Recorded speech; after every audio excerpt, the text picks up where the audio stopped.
Hai semuanya, terima kasih sudah menonton video ini. Jangan lupa subscribe dan nyalakan notifikasi loncengnya agar kalian terus mengetahui tayangan video terbaru dari saya. Selamat menyaksikan.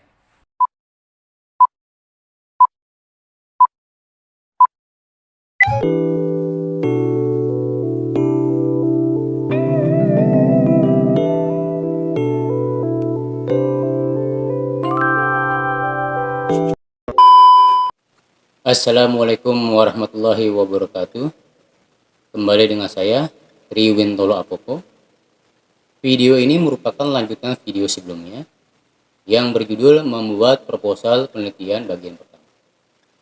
Karenanya, saya akan membahas bagian kedua ini, yaitu bagaimana menyusun bab 2 atau bab tentang kerangka teori.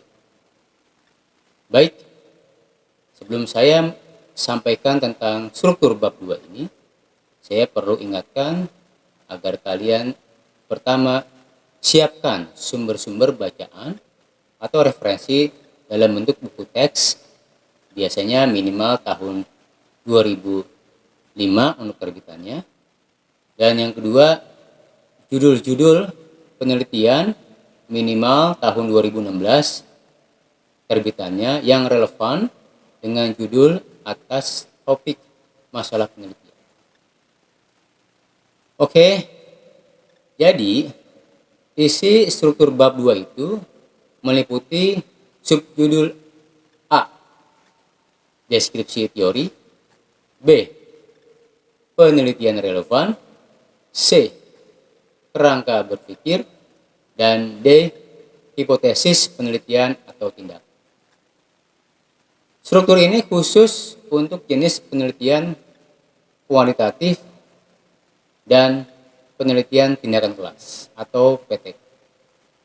Untuk jenis penelitian kualitatif cukup subjudul A, deskripsi teori, dan B, penelitian relevan. Nah, berikut ini saya akan jelaskan satu persatu subjudul tersebut.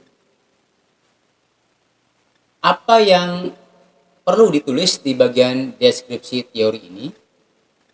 Setidaknya memuat variabel terikat atau Y dulu yang dijelaskan, yang berisikan biasanya bicara pengertian atau definisi. Misalnya pengertian keterampilan menulis atau definisi keterampilan berbicara.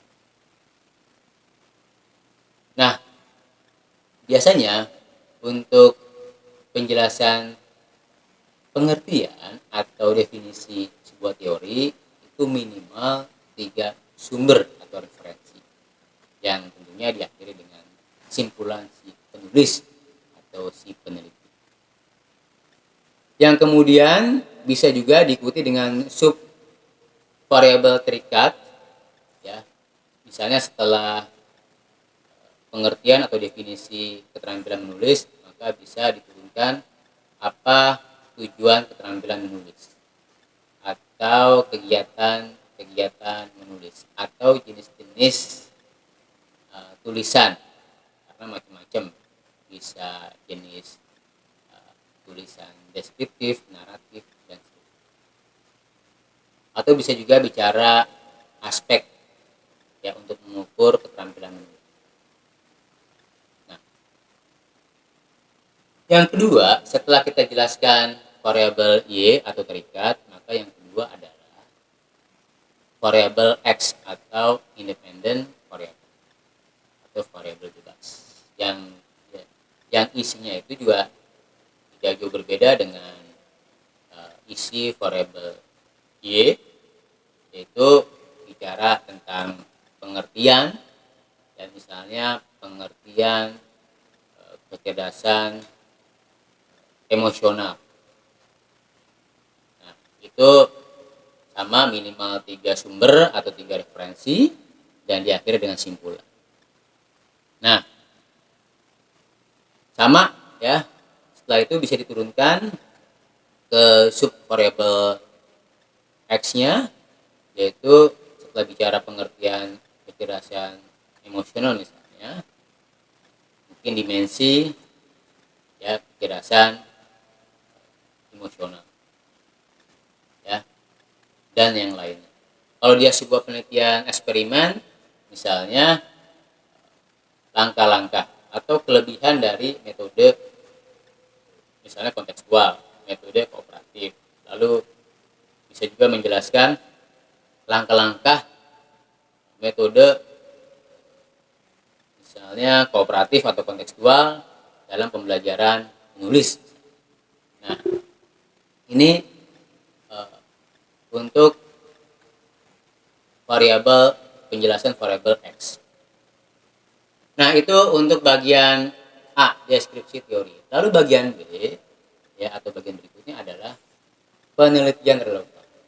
Nah, penelitian relevan ini yang bisa kalian muat itu minimal 2 jurnal penelitian, ya. Diutamakan penelitian atau jurnal internasional. Tadi saya ungkap ya minimal tahun 2016, karena semakin mutakhir, ya, jurnal penelitian tersebut, maka semakin baik artinya semakin relevan. Nah, nanti yang ditulis pada bagian ini adalah cukup, ya, saya pakai bahasa sederhana saja ya, yaitu menyatakan ulang, merestate abstrak dari jurnal penelitian. Mudah bukan? Jadi misalnya ada sebuah jurnal penelitian, ada abstraknya, lalu kalian restate saja, kita nyatakan ulang kembali, karena muatan dari abstrak itu adalah bicara di sana tujuan, bicara metode penelitian, bicara sampel, ya, lalu bicara hasil penelitian sampai simpul. Jadi ya tinggal dinyatakan ulang saja, ya. Jadi tidak sulit. Lalu itu bagian B, ya. Sekarang bagian C-nya, kalau untuk penelitian kualitatif sudah selesai bagian A dan bagian B saja, yaitu deskripsi teori dan penelitian relevan. Nah, kalau untuk penelitian kualitatif, ya, seperti eksperimen atau penelitian survei, atau kualitatif yang berbeda seperti penelitian kelas itu dilanjutkan, ya. Bagian C yaitu rangka berpikir, conceptual framework. Nah, isinya saya kembali pakai cara yang sederhana. Kalian cukup menuliskan ulang simpulan pada variabel terikat dan variabel bebas, ya, pada deskripsi teori. Tadi kan saya jelaskan di deskripsi teori itu ada minimal 3 sumber lalu disimpulkan. Nah, itu yang diambil, baik yang variabel Y maupun variabel X, terikat maupun yang bebas.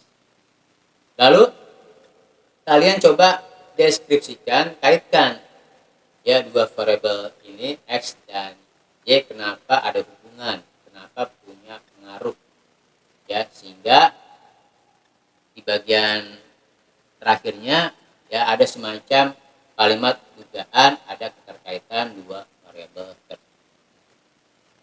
Jadi itu isi dari kerangka berpikir. Jadi yang namanya kerangka berpikir, ingat ya, tidak muncul teori lagi. Teori cukup ada di deskripsi teori. Tapi di kerangka berpikir, pikiran kita tuangkan berdasarkan apa yang kita simpulkan, lalu kita kaitkan dengan kalimat kita sendiri, tentunya apa yang kita ungkapkan berdasarkan teori di bab 2, terutama yang di deskripsi teori. Nah, bagian yang terakhir adalah dari bab 2, hipotesis penelitian. Kalau PTK menggunakan hipotesis tindakan.